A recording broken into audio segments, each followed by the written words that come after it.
Good morning, all of you. Today is the third class of solution chapter, class 12th chemistry, English medium.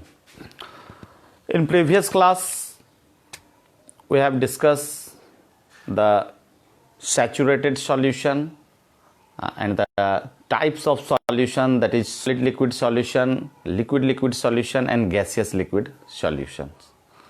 Today we will discuss the methods of expressing concentration of solution. In different methods such as mass percentage, volume percentage, mass by volume percentage, part per million, mole fraction, molality, normality, etc. पिछले class में हम लोगों ने saturated solution के बारे में और साथ ही जो डिफरेंट टाइप्स ऑफ सॉल्यूशन थे, solid liquid solution, liquid solution और गैसियस लिक्विड सॉल्यूशन की चर्चा की थी, हेनरीज लॉ की चर्चा की थी। आज हम पढ़ने जा रहे हैं इस सॉल्यूशन के कंसंट्रेशन को एक्सप्रेस करने के लिए आखिर कौन कौन से मेथड्स हैं, methods of expressing concentration of solution, जिसमें हम लोग सबसे पहले पढ़ेंगे मास परसेंटेज। तो बहुत आसान है। Mass percentage, we can define mass percentage as mass of solute per 100 gram of solution. मतलब 100 ग्राम ऑफ सॉल्यूशन में जो सॉल्यूट का मास हम उसमें डिसॉल्व किए हैं, that represent the mass percentage. हम आसानी से समझ सकते हैं कि मार्क्स परसेंटेज, कि आपने प्रीवियस एग्जाम्स में जो मार्क्स ऑब्टेंड किया, तो obtained marks by total marks into 100 represent the marks percentage. So let's start methods of expressing the concentration of solution. Methods of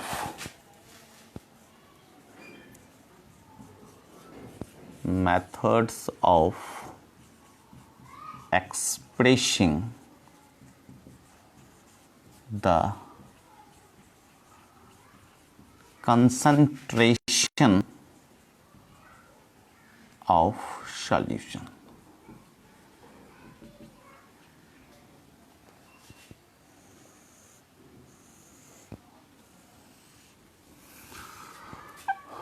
Put this heading.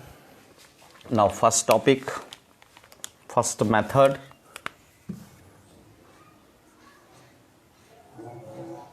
mass percentage.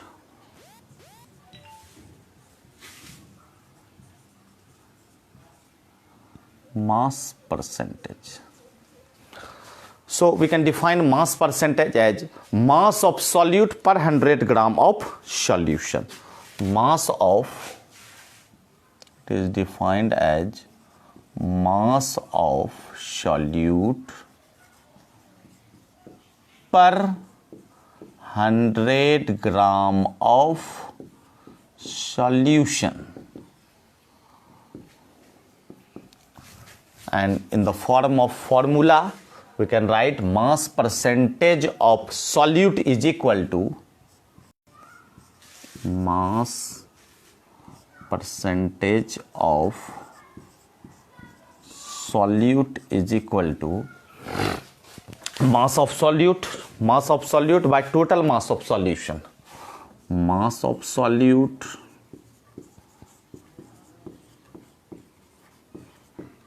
by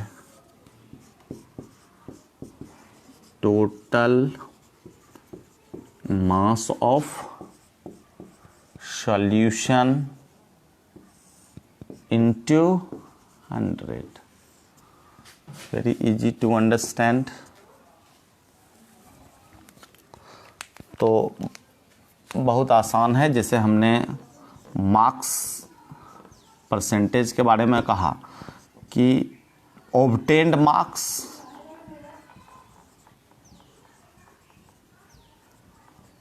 by total marks into 100. If you obtain in previous exam 400 marks out of 500, and the marks percentage will be 80%.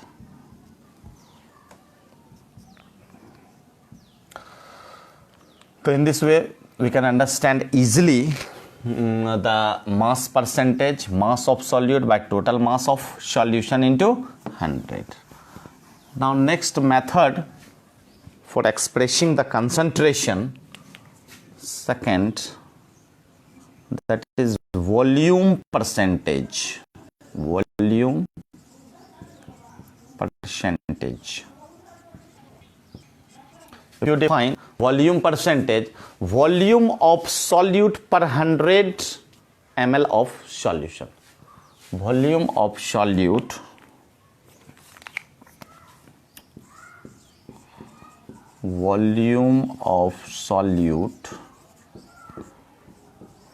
per 100 ml of solution.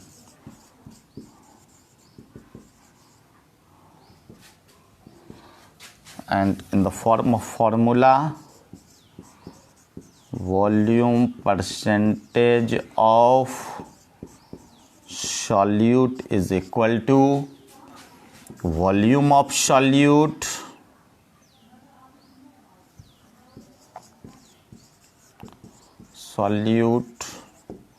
by total volume of solution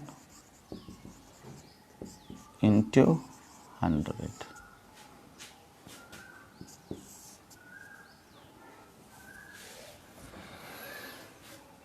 तो इस तरह से हमने mass percentage और volume percentage को समझा। अब मास by volume percentage, तो ऊपर हो जाएगा मेरा मास ऑफ सॉल्यूट और नीचे हो जाएगा टोटल वॉल्यूम ऑफ सॉल्यूशन। तो हम नया हेडिंग दें, mass volume percentage.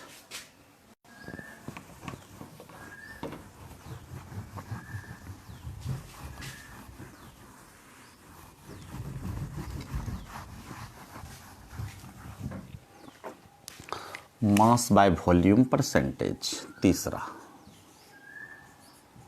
Mass by volume percentage. If we define mass by volume percentage, तो mass of solute per 100 ml of solution, mass of solute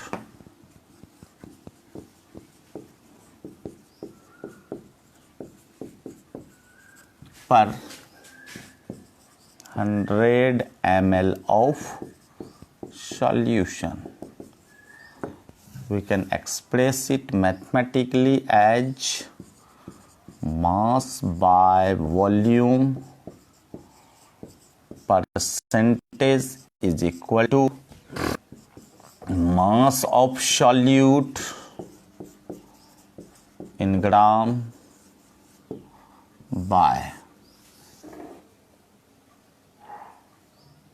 ml, not mole, by volume of solution into 100.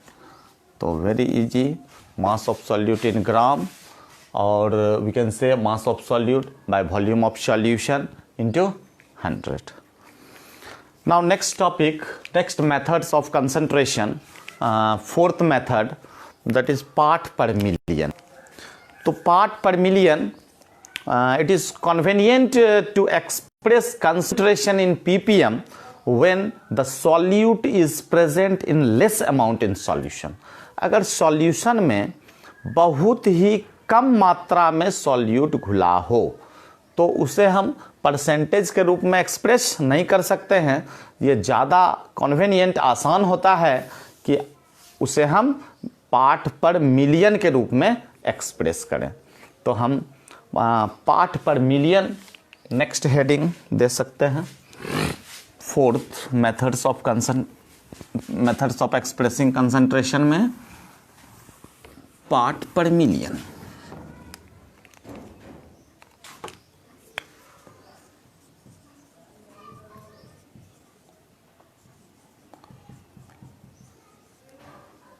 ppm in a small form, ppm, parts per million. तो the How can you define parts per million? Parts of one of the components per million part of solution. Part of one component, part of one of the component, part of one of the component in or per 10 to the power 6 means million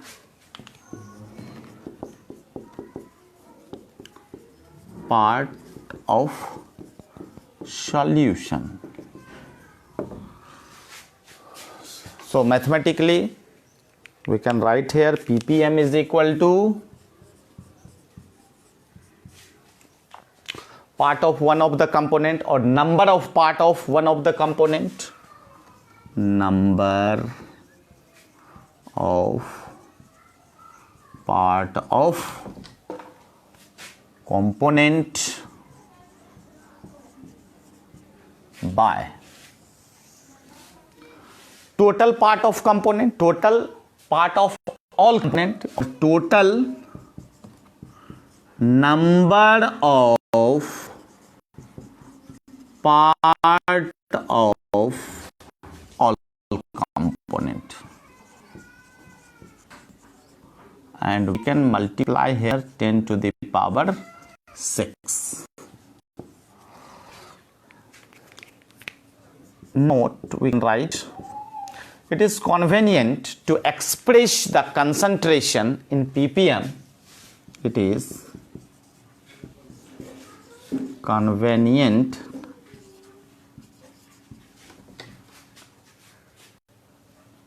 to express the concentration in ppm. Express the concentration in ppm when the solute is present in traces. When solute is present in trace quantity.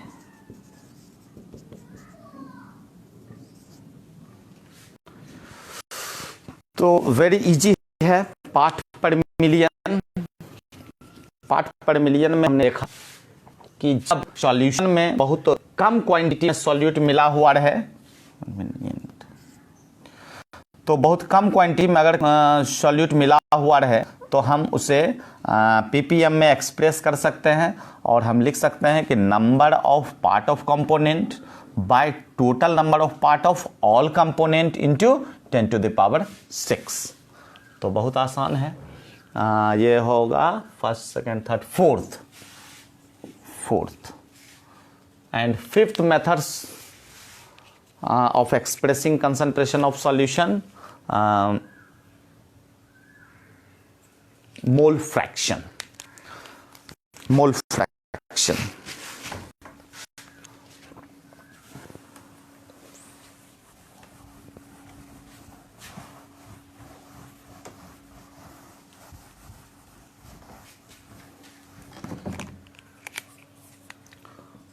Fifth, mole fraction. How can you define mole fraction? Fraction, number of mole of one of the component, number of mole of one of the component, and number of mole of whole solution, means all component. So we can express here it is a ratio. यह क्या है? एक ratio है. जिस भी component का mole fraction निकालना हो तो उसका हम मोल लेंगे और total number of mole of all component means पूरा जो सॉल्यूशन मेरा बना है, अगर बाइनरी सॉल्यूशन है तो उसमें सॉल्यूट और सॉल्वेंट मिलकर बना है, तो दोनों कंपोनेंट का मोल से अगर हम डिवाइड कर देंगे जिसका मोल फ्रैक्शन हमको निकालना हो तो ये मोल फ्रैक्शन का वैल्यू हम कैलकुलेट कर सकेंगे। तो क्या लिख सकते हैं कि it is the ratio of mole of one of the component to the total number of all the components in solution. तो it is the ratio of mole of, it is the ratio of moles of components. Components means solute or solvent to the total number of moles of all component.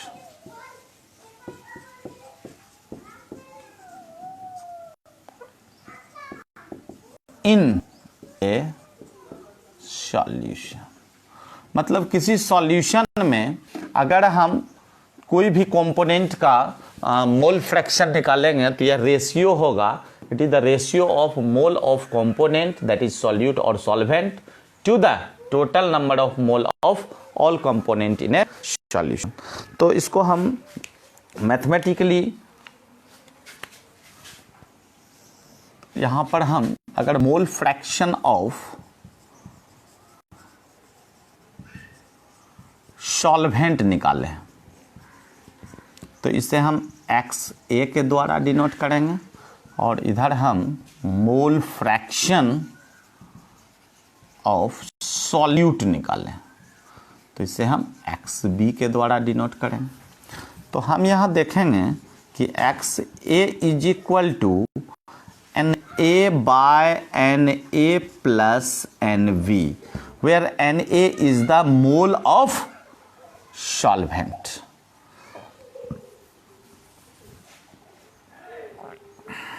NA is equal to moles of solvent and NB is equal to moles of solute. Now the mole fraction of solute XB is equal to NB by NB plus NA. And the sum of mole fraction of all the component in a solution is unity. Sum of the sum of all component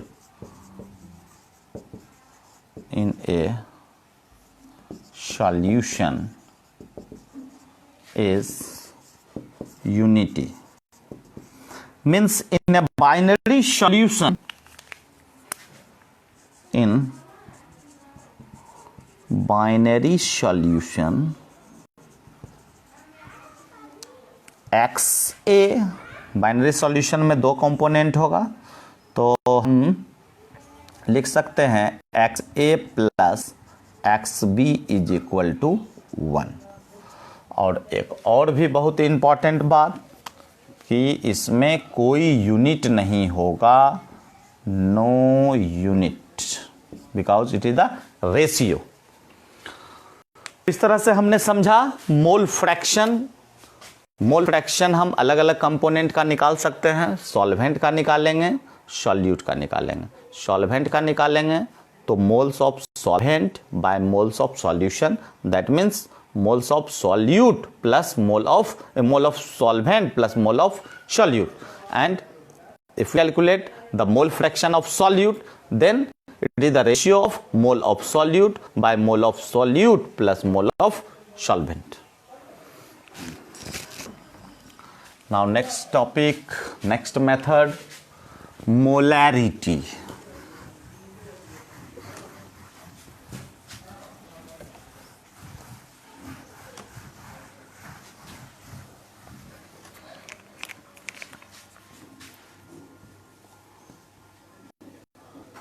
Fifth number, molarity. How can you define molarity? It is defined as the number of mole of solute. Number of mole of solute dissolve per liter of solution or dissolve in 1 liter of solution. So we can define it as number of mole of solute, the number of moles of solute per 100 ml of solution. Number of mole of solute dissolve in 1 liter, or you can write here the number of mole of solute dissolve in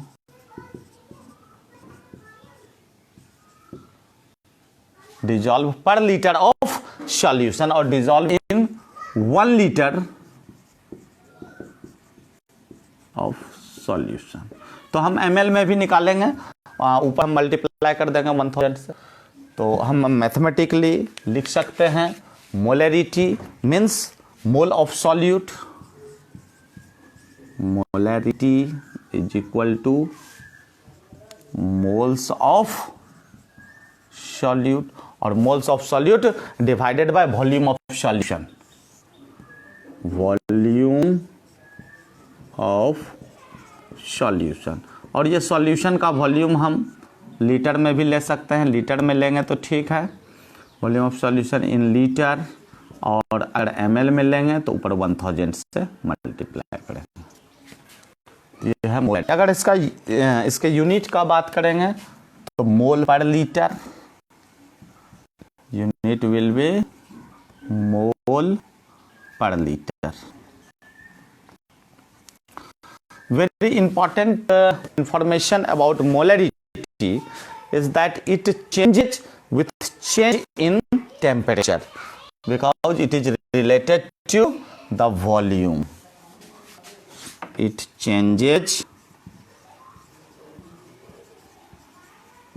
with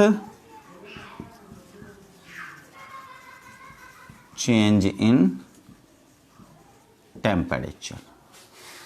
So molarity, the number of mole of solute dissolved in 1 liter of solution or 100 ml. Molarity is equal to moles of solute by volume of solution in liter. Unit mole per liter, it changes with change in temperature. Now next method, sixth method, molality.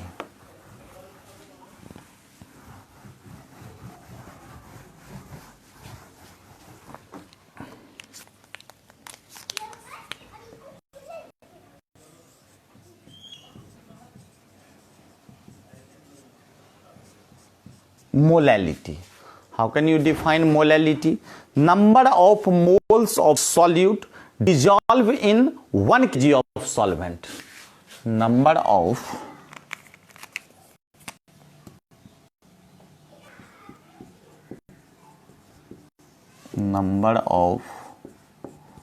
moles of solute dissolved in 1 kg of solvent.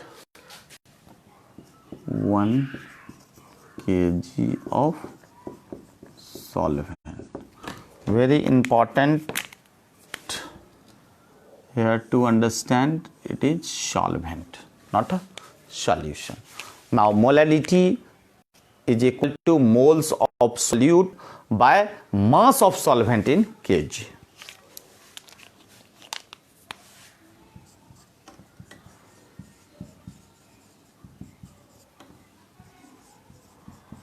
Moles of solute by mass of solvent in kg, and if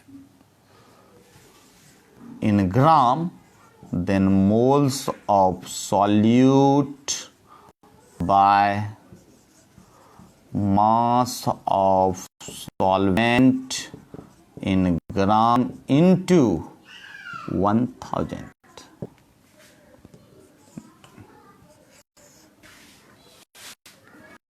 And it is independent of temperature because no volume, it is not related to the volume, it is in part independent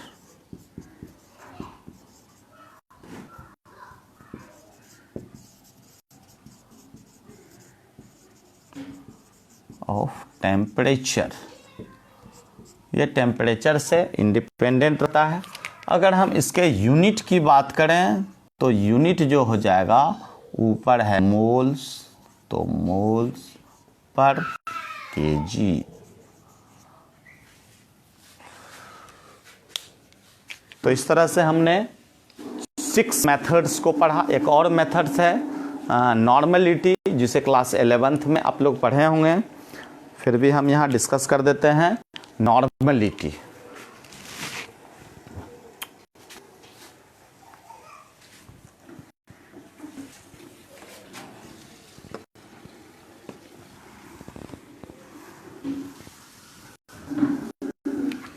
next 7th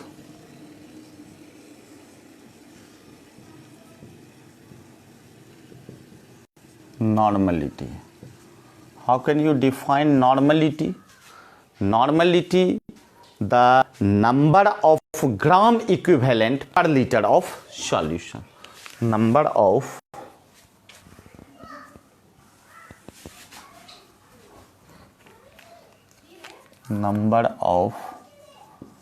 gram equivalent of solute per liter of solution. This will be the definition of normality, and mathematically we can write here normality of solute or normality is equal to number of gram equivalent of solute by volume of solution in liter. तो अब हम समझने का प्रयास करेंगे कि ये ग्राम equivalent of solute क्या होता है. कि number of gram equivalent of solute, ये mass of solute by equivalent mass. Mass of solute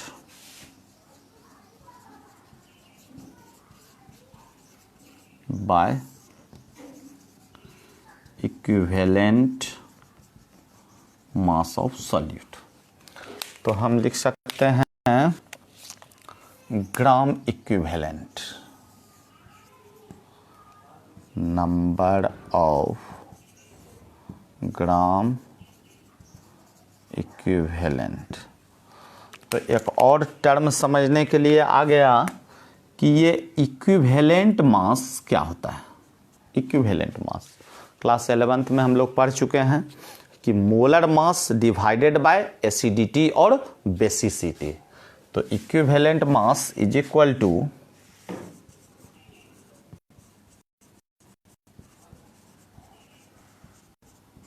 mass of solute is equal to molar mass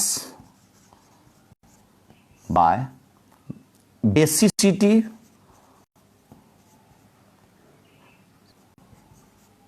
and acidity.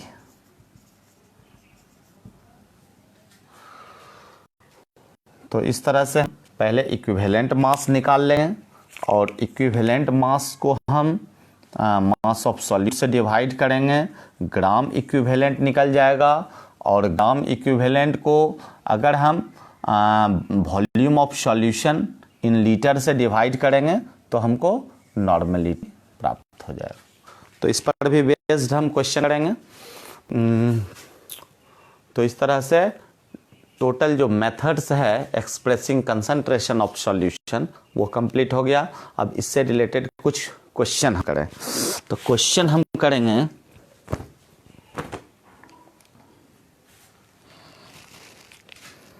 First question हम लें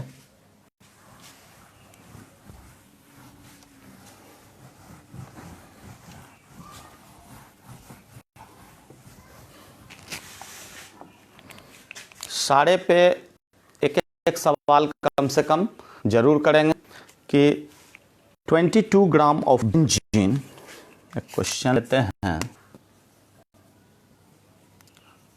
22 ग्राम ऑफ बेंजीन, और इसे हम डिजॉल्व कर देते हैं किस में, तो कार्बन टेट्राक्लोराइड में। तो मिक्स्ड इन, एक डाटा ले लें 122 ग्राम ऑफ CCl4। तो 22 gram of benzene mixed in 122 gram of CCl4। Calculate mass percentage of both. Calculate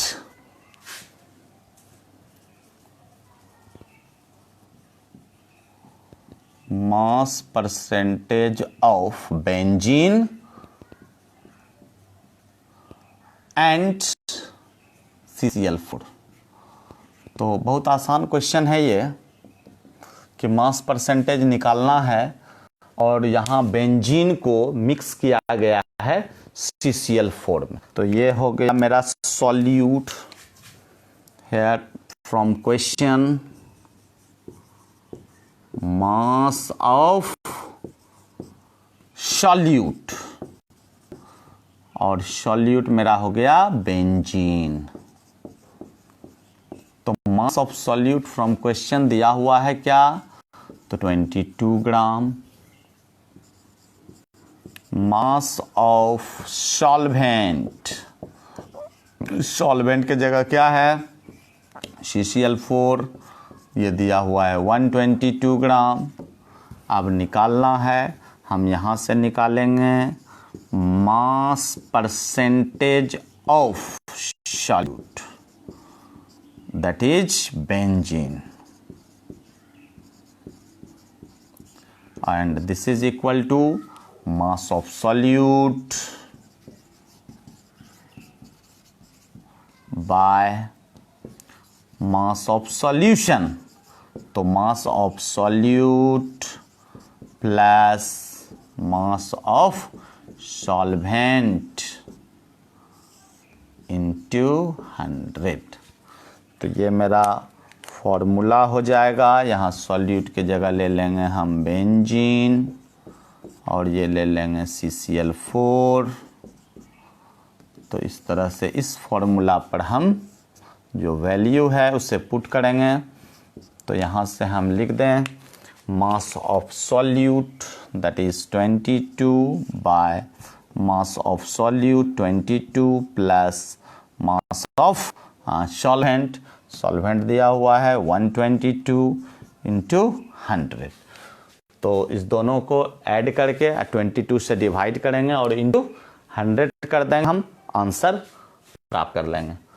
तो फिर भी हम देख लें यहाँ क्या हो जाएगा, 22 बाय 144 इंटू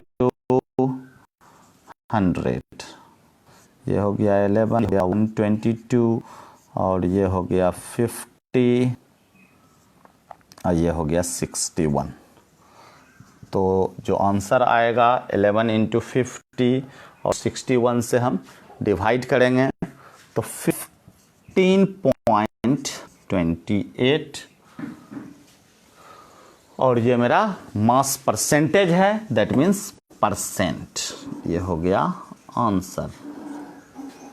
तो बहुत आसान सवाल था ये मास परसेंटेज पे। अब एक नया क्वेश्चन हम मोल फ्रैक्शन पर लेते हैं। तो मोल फ्रैक्शन, चूंकि जिसका भी मोल फ्रैक्शन निकालने कहा जाए, ओह इस क्वेश्चन में एक और है CCl4 का निकालना है। तो CCl4 में हम लिख सकते हैं कि मास परसेंटेज ऑफ CCl4 में इसको 100 से माइनस कर देंगे, 100 माइनस 15.28, तो 100 से माइनस करेंगे, जो आंसर आ जाएगा वो माइनस कर लीजिए इसको,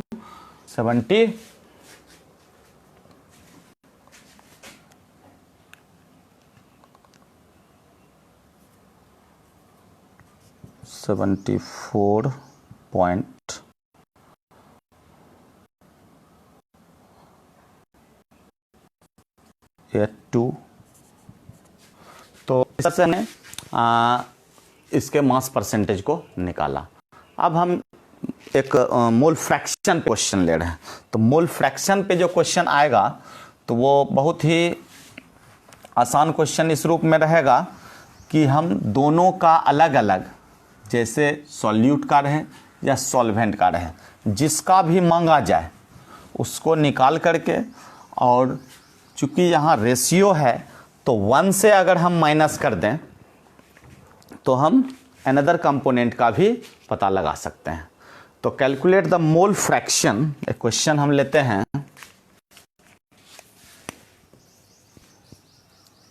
calculate the mole fraction of ethylene glycol, ethylene glycol. और अगर इसका कितना, तो 20% अगर ले लिया जाए कि 20% जो मास है वह डिजॉल्व है वाटर में, तो इट इज इफ इट्स 20% मास, हम लिख सकते हैं if it's 20% mass dissolved in aqueous solution, aqueous solution। तो क्वेश्चन समझ में आ गया कि calculate the mole fraction of ethylene glycol if it's 20% mass dissolve in aqueous solution. तो यहां से इस क्वेश्चन से हम क्या क्या इंफॉर्मेशन गेन किए, तो सबसे पहला हम गेन किए कि मेरा सॉल्यूशन जो है, from question mass of solution, mass of solution 100 ग्राम है, तो मास ऑफ सॉल्यूट, और सॉल्यूट मास दिया हुआ है मेरा 20%, दैट मीन्स 20 ग्राम हो गया, और मास ऑफ सॉल्वेंट, और ये हो जाएगा 100 माइनस 20, दैट मीन्स 80 ग्राम। यहाँ पर हम ये बात समझ गए कि सॉल्यूट चूंकि इथिलीन ग्लाइकॉल है,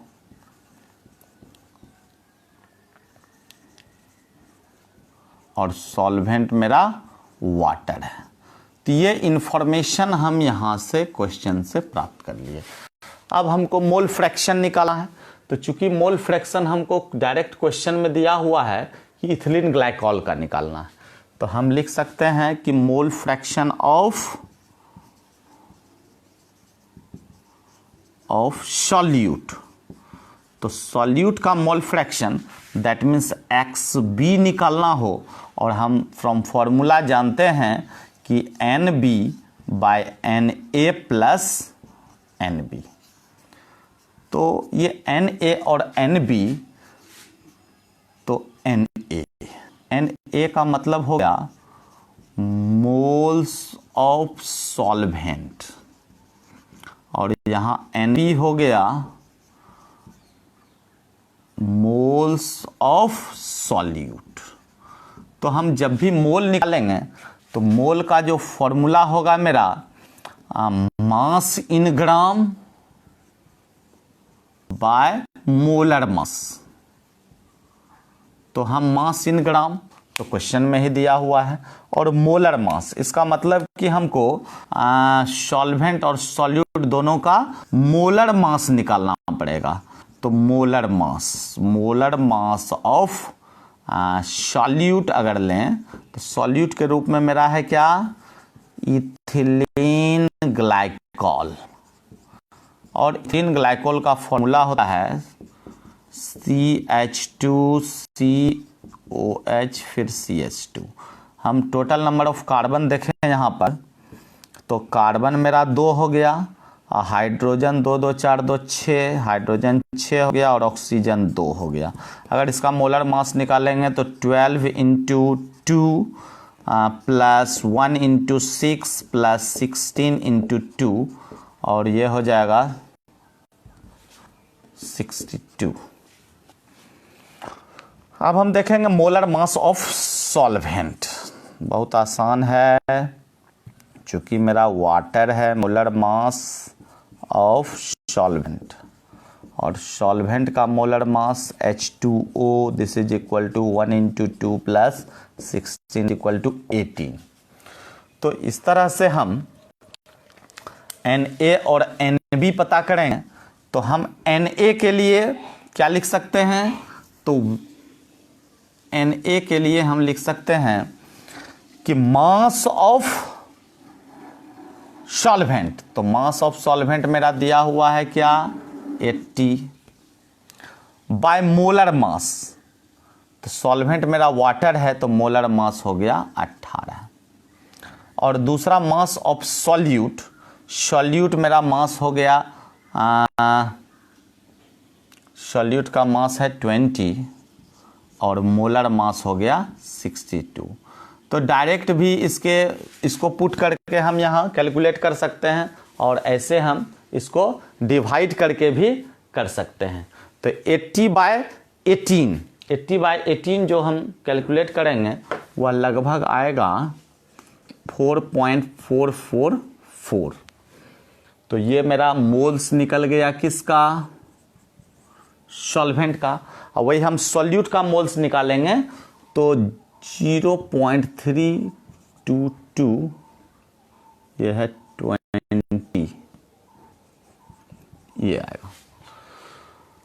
तो अब हम इस वैल्यू को यहां पुट करते हैं मोल फ्रैक्शन में।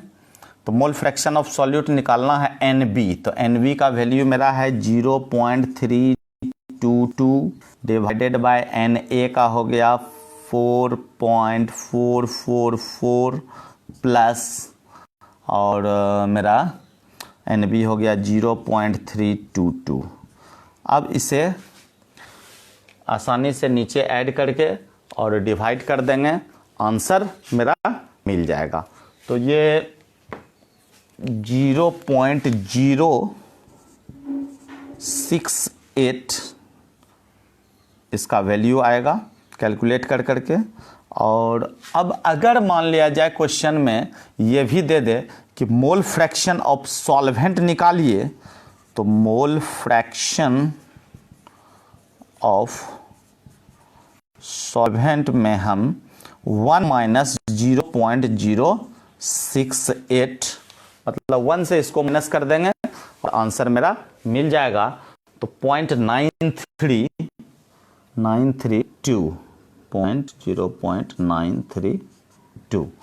तो इस तरह से सॉल्यूट का जो मेरा मोल फ्रैक्शन आ गया वो आ गया 0.068, एक आंसर हो गया।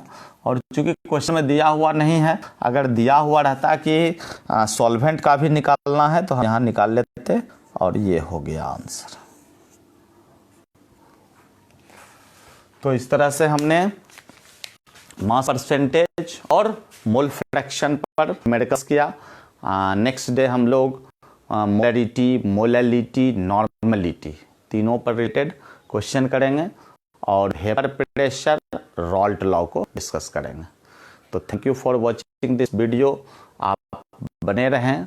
10 से 11 English medium chemistry class 12th का क्लास रेगुलर चल रहा है। अभी हम दूसरा चैप्टर का आज तीसरा क्लास किए। इसी तरह से हम बने रहेंगे और आप भी इसका लाभ उठाएं। बहुत बहुत धन्यवाद।